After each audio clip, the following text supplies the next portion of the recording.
All right, welcome to this episode of Cold Emails and Hot Takes. Today I have Nick Abraham on the podcast. Welcome, Nick. How are you doing?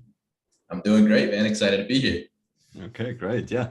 So Nick is the founder of Leadbird.io, Quicklines AI, Inbox.io, Emmy, and Scrubby. He's really on the cutting edge of cold email, and every time I talk to him, he tells me about stuff I've literally never heard before. So one of the innovators in the cold email space. So I'm really excited about this conversation here, and just seeing what you're currently up to, because we talked about cold email the other day. So yeah, let's just jump right into it. Usually we do rapid fire questions at the end of the podcast, but this time let's do them at the beginning of the podcast, kind of questions that people always have about cold email. And you ready to jump into a couple questions? Let's do it, man. I'm excited. All right, great. First question would be, how many total emails per day per inbox? So per inbox, we're doing like anywhere from 50 to 60. And like, it depends, right? Like what I've seen is like, if you warm up an inbox for longer, so let's say you warm it up for like 4 weeks rather than like the typical 2 weeks, like you typically could send more emails, like total emails per day on that inbox. But for the most part, like just to keep it safe, never have to worry about like cold emails or anything of that sort, or like, getting banned or anything of that sort. We try to keep it like within that 50 to 60 like range. Okay, got it. How many inboxes per sending domain? So we typically do like what we'll do for like clients is we'll set up like 10 domains and then do 1 inbox per domain. And then what we're testing right now, like I still don't have like really good like proof on it. It's like, I think you could create like 2 other inboxes around like month 3 and not run into any issues. And so we're playing around with that, but currently we just do 1 inbox per 1 domain. Okay, got it. How many warm-up emails per day? So right now I like doing like a 1-in-1 match. So like if we're sending 60 emails total per day per inbox, like I want to do at least like 30 cold emails and then do 30 warm emails. And then I want to try to keep the reply rate as high as I can. So I think on Instantly, you guys do like 80%, like on some of the other tools that we use, we'll put it to like 100% or whatever it is. And so then, I kind of look at it from the eyes of like Google or Microsoft, right? Like every day, the inbox, if you're not getting any responses from your cold emails, like you're still getting like a good amount of responses in the eyes of like Google and stuff, right? So that like you're fine, if that makes sense. Yeah, makes sense. What's your favorite inbox provider, email provider? Google Workspace, Outlook, Zoho, anything else? Yeah, so we're completely Outlook based when it comes to outbound sending. I like the UI and stuff of Google better, but like I just find like any spikes in activity will lead to getting your inbox like blocked for a day or 2 or whatever it is on like Google. With Outlook, it's pretty easy. Like we don't really run into any issues. And so that's like our preferred choice. Okay, got it. Favorite lead data source, if you're willing to share it, or you can just also share your second favorite one. Yeah, so favorite. So we use a whole bunch of different data sources. Because like the thing with data sources and data vendors and databases is like they're strong in a whole bunch of areas and then weak in others. And so it kind of depends. But like what I like to do is build our account list in Ocean. So Ocean does like the AI sample. I've showed you this before, but like for the like people watching, like you could input like let's say like Leadbird.io, a B2B demand generation agency, right? You put that in, it's going to find you hundreds of accounts that are B2B demand generation agencies. So it just builds that account list really good.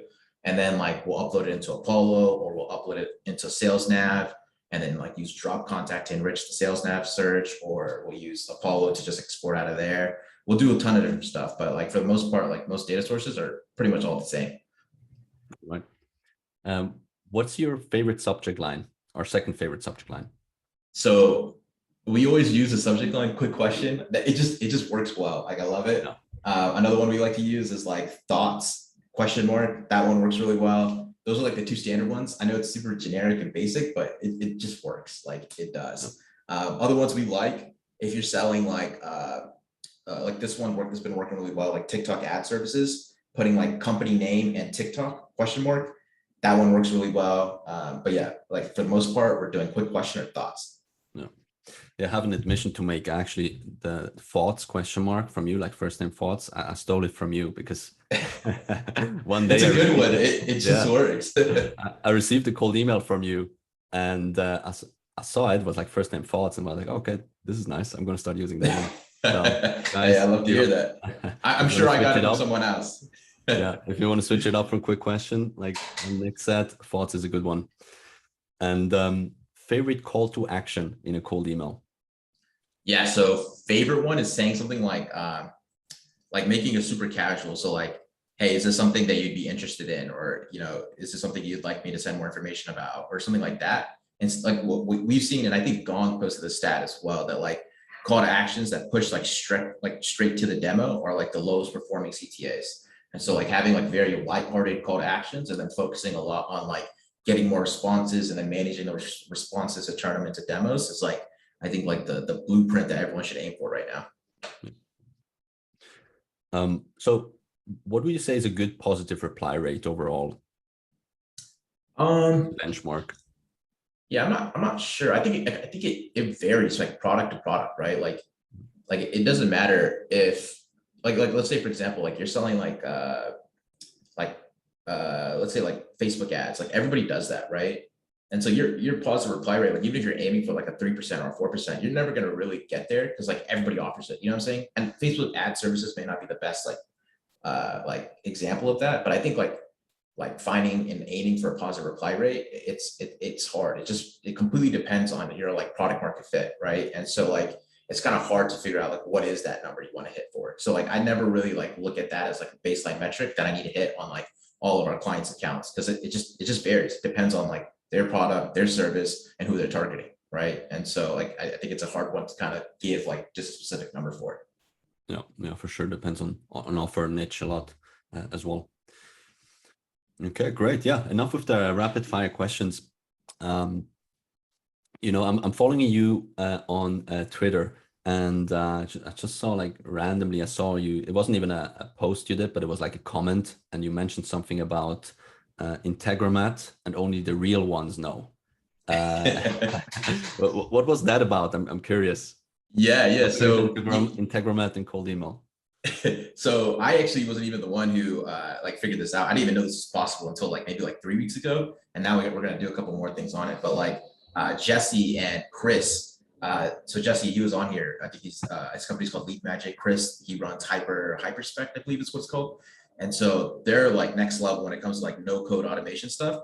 And they like, so basically what you could do in Integromat is basically automate the entire process of buying domains and then like creating inboxes under those domains, and then adding them into Cloudflare to set up the DNS with the proper DMARC records and everything of that sort. So you can just automate that entire process, because that's where a lot of people's, when they start off, they mess up because they don't know how to configure the DNS records properly, and like it's just tedious to like having a VA set up tons of inboxes every single day. Like if you can automate that process, you save a lot of time, and it doesn't cost anything really either, because Integromat's cheap out. And so, yeah, that's what we were talking about there. And so I just set it up like 2 weeks ago. But what we're going to do right now is like kind of make it a little bit more unique for Outlook. But yeah, hit up Jesse, hit up Chris. They'll show you how to do it. So it counts really easily.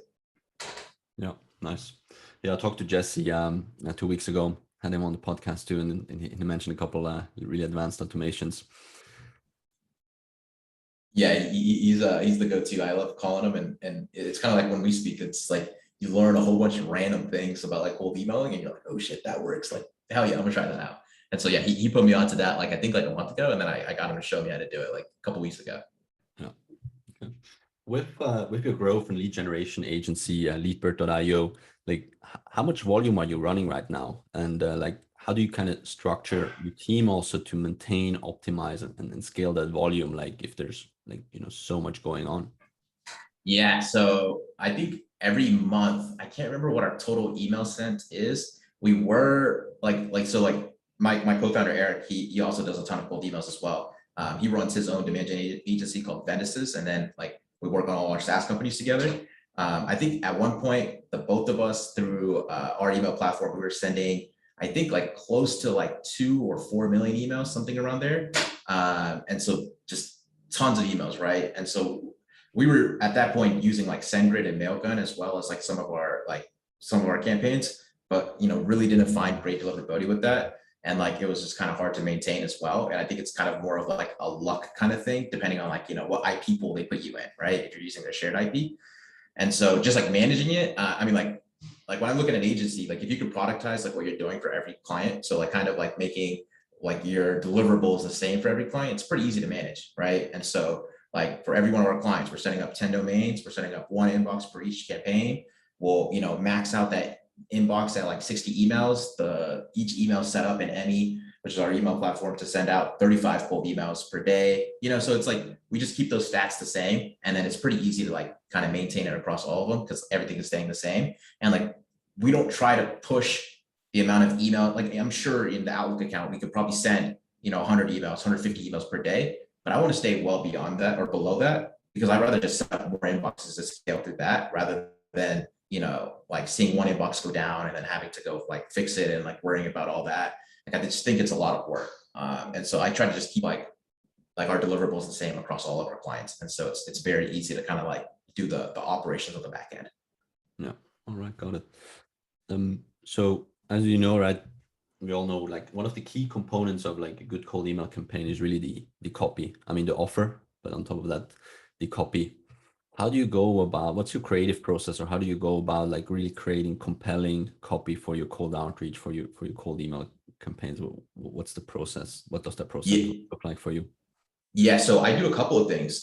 So I honestly think like copy is like kind of like if we're looking at like cold emails, like I think deliverability is a little bit more important. Like building a really good lead list, like I value those things more. When it comes to copy, like I truthfully don't even try to go for like really creative angles or like something like goofy or anything like that. Like I think if you could just, because like you look at it, right, like all the emails you get in your inbox, none of them follow like the base core like cold email fundamentals, right? And I think if you just follow those fundamentals, like you really don't need some like crazy copy to kind of stand out. Like you can really stand out like with just like if you're following the fundamentals. And so like I think Alex Berman is the one who said this, like with the 3 C's method when it comes to cold emails, and I love it, right? Like compliment, case study, call to action, right? That's really all you need in your cold email, right? And then like I think if you and like here's the thing too, like if you segment your lead list properly, so like let's say you like this is a good example. We work with this one ad network, and they work with a lot of influencers, right? And so what we did was we built a list of influencer marketing agencies using Ocean, right? It takes less than 10 seconds to do. And now like our opening line is like, hey, first name, saw that you're an influencer marketing agency. So we get to be super specific, right, with the copy, and then we can kind of come in with the case study and then a simple call to action. And so I don't know, I kind of like when it comes to copywriting, I kind of like focus more on like the segmentation of the lead list and seeing like what I could do from that point to kind of bring that into the copy, and then just follow like a very base fundamental of like writing like cold email copy, which is just the case study, the compliment, and the call to action. But for like our clients, I try not to even write the copy because like, it's just one of those things you want to like kind of like delegate out. And so like if you're a lead gen agency, like, two services I recommend are like Copy Factory. They're run by like actual sales reps. And so they know what good cold emails look like. And so they'll write your copy for you, like not using AI or anything of that sort. Actually, I think they do have an AI portion of it, but they'll do it manually. And so they're really good. So is like Script Gen, that's run by like a really good friend of mine. And he'll write out the cold email sequences for you. So if you're trying to delegate that portion out of your business, like those are 2 great vendors to go with. But they also follow like that good fundamentals of just like keeping it short, keeping it snappy, like, and using like the 3 C's. So that's kind of how I go about copywriting. Yeah, for sure. Like just executing the fundamentals well is key. Like you said, you don't need to do anything goofy. Like you posted a tweet the other day where someone like offered to send a burger or something for DoorDash. Yeah. Like there was no context about the value prop or like what's in it for them, or like it just seemed a little bit out of place. Like I don't see people responding to that. It's just executing the fundamentals well. Yeah, 100%. No. You mentioned the lead list and segmentation and quality lead list a couple of times. How do you go about like building a quality lead list? And what would you suggest people who are maybe in the beginner or intermediate stage? How should they go about it?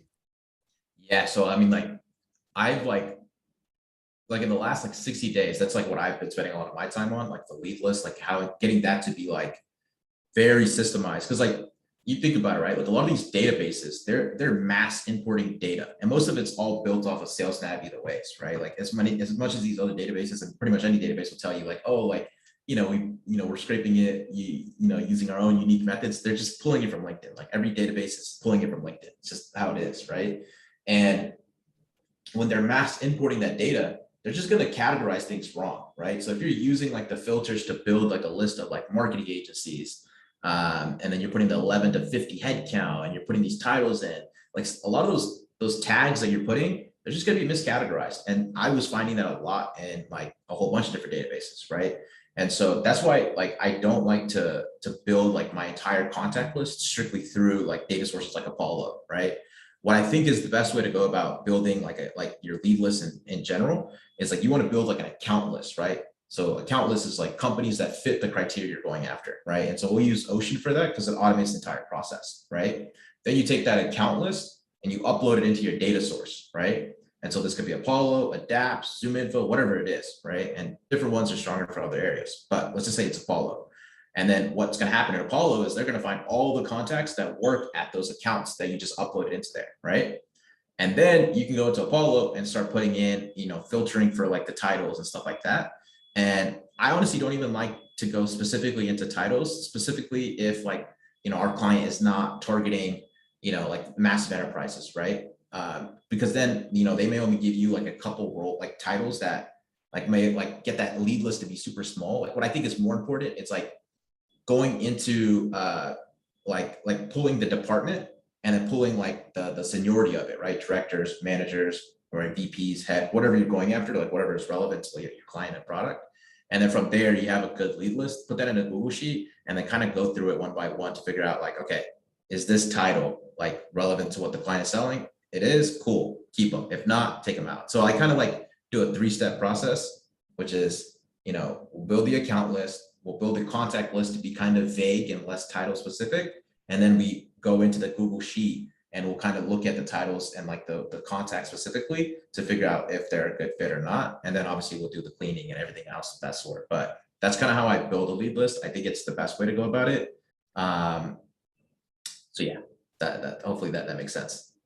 No, got it. Yeah, and that really helps with reply rates ultimately also, right? Because it's just more targeted, Yeah. more relevant to you actually sending the right message to the right people when you're making sure that, the targeting is also correct when you're pulling that data. Yeah, 100%. Yeah, great. So we talked a lot about cold email strategies, cold email tactics. Something I'd be interested about also is, I know you have a lot going on. You have Leadbird, the agency, you have Quicklines, you have Inboxy, you have Emmy, you have Scrubby, you have a lot going on. What would you give as advice for people out there, like let's say productivity tips, mindset tips, who really want to build companies fast and be productive? What's kind of some things that you've learned just from being in the trenches and building all these companies simultaneously? Yeah, so first tip, try not to build so many companies simultaneously. That's where I messed up, right? But we already put a lot of time and effort into it, so I got to see it through, and it just means I got to work like extra, right? I like what I notice is like every month, like I'll see that like I'll focus on one company more, and that company will grow the most or make the most progress, right? And so when you're working on 5 different companies, it's hard to kind of see like steady progress across all of them.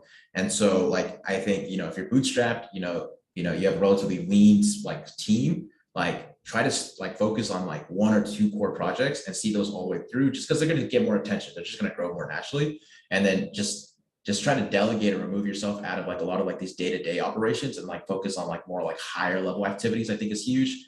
And then just like, making sure that you're auditing your time properly. And I think Andre is the one who told me this, to kind of like look at like every 30 minutes, what are you working on? And like the things you don't like try to delegate them out. The things that kind of give you energy, try to do more of that. And so that's something I've like tried to do and like I've been focusing on like the last like 30 days. And it's been pretty good because now I get to like really work on the stuff that I like to do. It's more fun. And so I kind of get more excited to come into the office every morning and kind of get after it because I'm focusing strictly on the things that I like rather than like the little tiny things that I'm just like, I fucking hate doing this, And so, yeah, that's kind of what I've been kind of doing on the productivity side. And then, yeah, just making sure that this is one thing we just implemented recently is like doing calls with your team, right? Like every day. And so, I don't know where I saw it, but people were kind of like advising against it. But I just found that our entire team's culture, as well as like productivity, has just gone up by implementing like daily calls. And so we do a daily call with all our developers on it. And it's amazing. Like I've seen more progress in the last like 45 to 60 days than we've seen like all summer.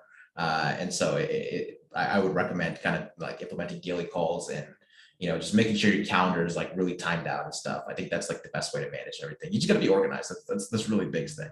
Mm-hmm. Yeah, for sure. I mean, that's one of the best productivity hacks, really. Like, do things that are fun to you and put you in the zone. And when you're in the zone, you just have so much more output. Makes a huge difference. But where do you find like talented team members? Like, what's kind of your recruiting process? Like, let's say an entrepreneur is still like doing a lot of the day-to-day tasks. They kind of don't inspire them, or like, they're a little bit tedious. Where should they get like help from, or where do they find VAs or like team members to help them out? Yeah. So this is where I suck at completely. Like I'm, and it's funny, right? Like everyone always talks about growing companies and like, being the CEO, the founder, all that stuff, right? And it's like the more I learn right now, it's like growing into being like that's my biggest challenge right now, like growing into being like a leader, being a founder, like a true CEO. And so recruiting is like one of those core responsibilities of like a CEO, and I suck at that. Like I'm terrible. Like in the summer, I think we made like 4 bad hires that we all had to let go. And so right now we're working with Kyle from Hire UA, and I've kind of let him just do his thing with the recruiting side of things, and he's found us some really good candidates. And then like I picked this up from, I can't remember who, someone on Twitter, but they were talking about like creating like an onboarding schedule for your new hires. And so like the first 30 days, every single day, what do they need to learn, what they should know, and what, like, just kind of planning it out. And so we did that for a lot of our newer hires. And like, I just saw obviously retention went up, and like them actually understanding like the productivity, like everything just kind of like just like did well. And so yeah, like if you're not good at hiring, you're not good at like knowing people, like try to find a recruiter. It's, it may cost them, but it's going to be worth it at the end of the day, because you're going to save time and you're actually going to save money. And so, yeah, now when it comes to hiring anybody, like I go to Kyle. All right. Awesome. And I would say, like, if you could go back in time to when you started your entrepreneurial journey, like what kind of advice would you give to yourself? Yeah, that's a tough one. Probably send more cold emails. Like, don't worry about what other people are saying. Like, you're going to get 10 no's and it's okay. As long as you're getting that one yes, you're making progress. And so I feel like that stopped me a lot when I was younger. I'd like send out cold email campaigns and see a whole bunch of people say like, unsubscribe, remove me, I don't need this, whatever. And then I just kind of be like depressed and just turn the campaign off, because I'm like, like I'm scared. I don't want to see these no's and these rejections. But like at the end of the day, like I should have bought 10 more domains, started blasting more, and just seeing what sticks. And so, yeah, probably send more emails. Yeah, that's a good one. It's also with the no's. I don't like to look at them either, but it's really with any like, business development or, traffic generation method. Like if you run a lot of Facebook ads or LinkedIn ads, right, there's a lot of people who don't like the ad, but they're just going to continue scrolling. With cold email, you kind of get more of the direct feedback, but it's a part of the game. Like you said, just get more domains and more. Yeah, 100%. And like at the end of the day, like I wish with the agency, like I wish I never, like I like whenever, because this is how every agency goes, right? Like you get your first 3 clients, you stop prospecting, right? And then you try to like learn how to do the fulfillment for the clients, and then like maybe you suck, right? Client leaves, now your revenue's down, and you're like, oh shit, let me go figure out how to prospect again, and you try to do it again, and just kind of go in waves. And like, I think that's one thing that no agency should do. Like you should always be prospecting, always trying to find new clients and sign new clients. Like, you don't want to be in a position one day where you're like, oh, like I don't have any clients at all. Like now I have to go figure it out, and you're back at 0, right?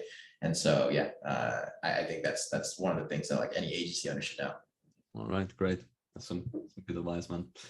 And last question. So, right, we know that the cold email space is like continuously changing. It's dynamic. Like strategies that worked 6 months ago can stop working after a certain point, like if too many people are doing it, or whatever it may be. The algos change. What do you think, like looking into the future, where do you think cold email is going? Like where is it going to be 6 months from today, or like 12 months from today? Where is cold outreach and cold email going?